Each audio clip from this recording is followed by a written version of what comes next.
Thing. Another issue కల్తీ మద్యం issue మీరు ఫ్లేరప్ చేస్తున్నారు, తెలుగుదేశం పార్టీకి సంబంధించిన నాయకుల ప్రమేయం అది ఇదని. బట్ ప్రభుత్వం చెప్తున్నమాట 4 ఏళ్ళుగా నడుస్తుంది, మేము ఇప్పుడు బయట పెట్టాం, 4 సంవత్సరాల నుంచి వైసీపీ హయాంలోనే కల్తీ మద్యం ఉంది అని. అది ఎక్కడో వార్త చూశాను నేను, కల్తీ మద్యం దాన్ని కనిపెట్టిన ఆఫీసర్ని సస్పెండ్ చేసినారు అని. అటాచ్ చేశారు, అటాచ్ సస్పెండ్ మొత్తం పీకినారు పక్క ఏదో మొత్తం చేశారని వార్త చూశాను సార్. మీకు అర్థం కాలే, ఎందుకు పట్టుకున్నామని. కనిపెట్టడమే నేరం కింద అటాచ్ చేసిన పరిస్థితి ఇక్కడ. నేను అడిగే పాయింట్, ఇది కూడా ఒక ధూర్త ఆలోచన సార్, ఇది కూడా చెడ్డ ఆలోచన. ఇంతకుముందు జగన్మోహన్ రెడ్డి గారి ప్రభుత్వంలో గవర్నమెంట్ షాపులు ఉన్నాయి, అక్కడ పనిచేసే వాళ్ళు గవర్నమెంట్ కోసం పనిచేసే వాళ్ళు, అట్లాగే లావాదేవీలు గవర్నమెంట్వి. దాంట్లో ఆ బ్రాండా ఈ బ్రాండా అది మళ్ళీ అది వేరే డిస్కషన్, అది బిజినెస్ డిస్కషన్ అది. బట్ పాలసీ డిస్కషన్ మాట్లాడినప్పుడు గవర్నమెంట్లో ఉన్నాయి. రావడమే గవర్నమెంట్ సార్, గవర్నమెంట్ లిక్కర్ షాపుల్ని ఆపేసి ప్రైవేట్ వాళ్ళకి ఇచ్చాడు. అంటే ఫస్ట్ కుట్రలో ఫస్ట్ స్టెప్ గవర్నమెంట్ చేతుల్లో ఉన్నవి తీసి ప్రైవేట్ల చేతిలో పెట్టాం. 99% షాపులు ఇప్పుడు వాళ్ళకి సంబంధించిన వాళ్ళ కూటమి సంబంధించిన వాళ్ళ చేతుల్లో ఉన్నాయన్నది నిర్వివాదమైన అంశం. బెదిరించారు, అధికారం ఉపయోగించారు, కొట్టారు, తిట్టారు, రకరకాల పని ఎన్నుంటే అదంటే సామధాన భేద దండోపాయాల్ని అతను ఎవరో మంచి కోసం చెప్తే వీళ్ళు దండ చేశారు. అన్ని షాపులు అక్కడే ఉన్నాయి. అసలు ఇంకా కొద్దిమంది మా డెవలప్మెంట్ కోసం డబ్బులు ఇవ్వలేమని చెప్పిన బ్యాచ్ని చూసినాం మనం. ఆ తర్వాత బ్రాండ్లు ఏం మారలే, కొత్త బ్రాండ్లు వచ్చిండొచ్చేమో, అది పెద్ద పట్టింపు కూడా కంటిన్యూ అవుతున్నాయి, వాళ్ళ ఇష్టం. మళ్ళీ దానికి వాళ్ళ సాంగ్ చెప్పుకు సిద్ధంగా లేడు ఆయన ఆఖరికి.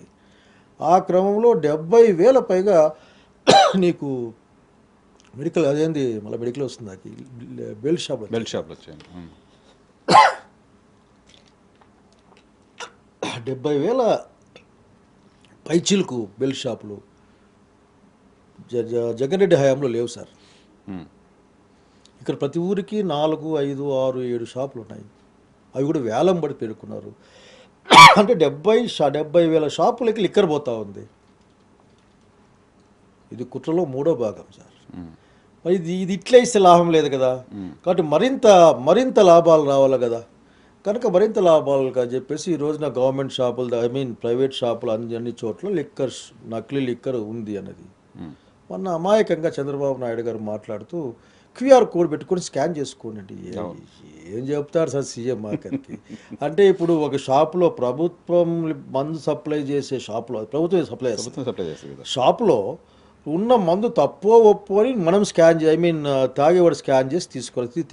తీసుకుంటే నెక్స్ట్ ఏదో చెప్పలే, స్కాన్ చేయాల్సిన ప్రభుత్వం కదా అసలు ఈ వేళకి అన్ని షాపుల వాళ్ళని చెక్ చేయాలి కదా సార్. ఆఖరికి ఎంత వచ్చిందని ఆఖరికి సరే ఇక్కడ ఏదో స్కాన్ చేస్తా అంటావు, 40% మంది చేస్తారు, ఎక్కువ మంది చదువుకున్న వాళ్ళు తాగే వాళ్ళు తక్కువ సార్. అంటే ఆ లిక్కర్ తాగే వాళ్ళు తక్కువ. ఇంకా ఈ 70,000 పైచిలకు బెల్ట్ షాపుల్లో ఎవరు స్కాన్ చేస్తారు? ఏమైనా దానికి మెకానిజం పెట్టి ఏమైనా పెడతాడే మనుషుల్ని ఏమన్నా, వాళ్ళని వీళ్ళని ఏమన్నా అనేక విషయాలకి బాధ్యులు పెట్టినట్లు పెడితే పెట్టచ్చు.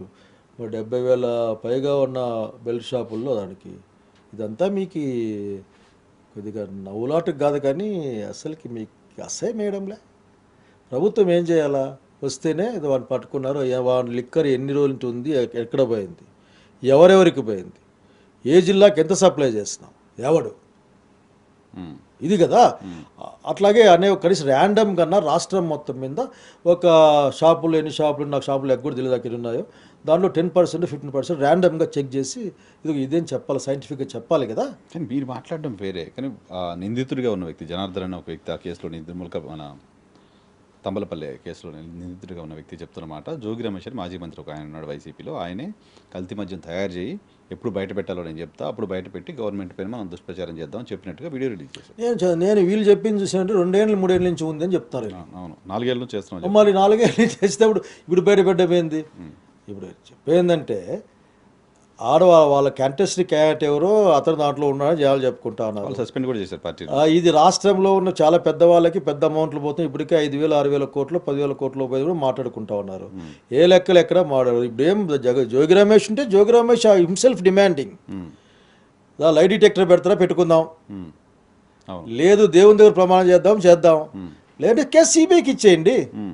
మీ ప్రభుత్వంలో మీ ఎన్డీఏ గవర్నమెంట్ ఆధీనంలోనే అన్నీ ఉన్నది, ఆఖరికి ఇవ్వండి సిబిఐకి. మళ్ళీ సిబిఐకి ఇమ్మని చెప్పండి. 4 ఏళ్ళ నుంచి ఉందా, 2 ఏళ్ళ నుంచి ఉందా, అసలుకి ఏంది పరిస్థితి?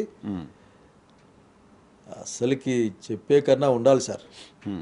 సో ప్రభుత్వం మాట్లాడిన దాంట్లో కాంట్రాక్ట్ 4 ఏళ్ళ నుంచి ఉంటే జోగి రమేష్ చేసి ఉన్నాడు కదా, ఆ, 2 ఏళ్ళ నుంచి చేస్తుంటే 4 ఏళ్ళ నుంచి లేనట్టు, గతంలో లేనట్టు అంతేనా? రా నువ్వు రా, నువ్వు చెప్పినవే 2 ఏళ్ళు.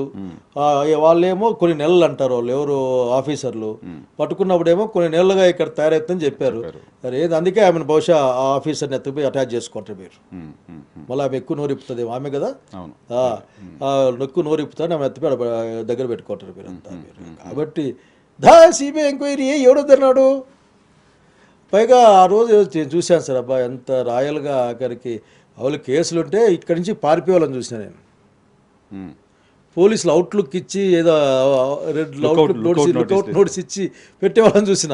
కానీ ఏమైనా కేసు ఉందంటేనే ఆయన టాపా దిగొస్తే రాజసంఘం వస్తే వీళ్ళు రాజసంఘం ఎక్కించుకొని పోయి ఒక చైర్లో పోలీసు వాళ్ళు చైర్లో కూర్చోబెట్టి పక్క నుంచి ప్రాంప్టింగులు చేస్తూ ఉంటే, సార్ చెప్పండి అని ఆయన అంటున్నాడు. సార్ అని అంటున్నాడు అంటే ఎవరు ప్రాంప్టింగులు చేస్తూ ఉంటే సార్ కానివ్వండి, జోగి రమేష్ పేరు చెప్పావు కదా, మరి లై డిటెక్టర్ పోదాం. ఇంకో ప్రభుత్వ పెద్దలు, ముఖ్యంగా ప్రభుత్వంలో ఉన్న పెద్దలు స్ట్రైట్, మరి ఇంకే దాంట్లో ఏం లేదు.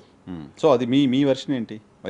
టీడీపీ వాళ్ళు చేయించారని మా వర్షన్ ఏంటంటే దాన్ని ఈ ప్రభుత్వంలోనే అంత ర్యాంపెంట్గా అది, ఎందుకంటే అమ్ముకునే అవకాశం ఉంది.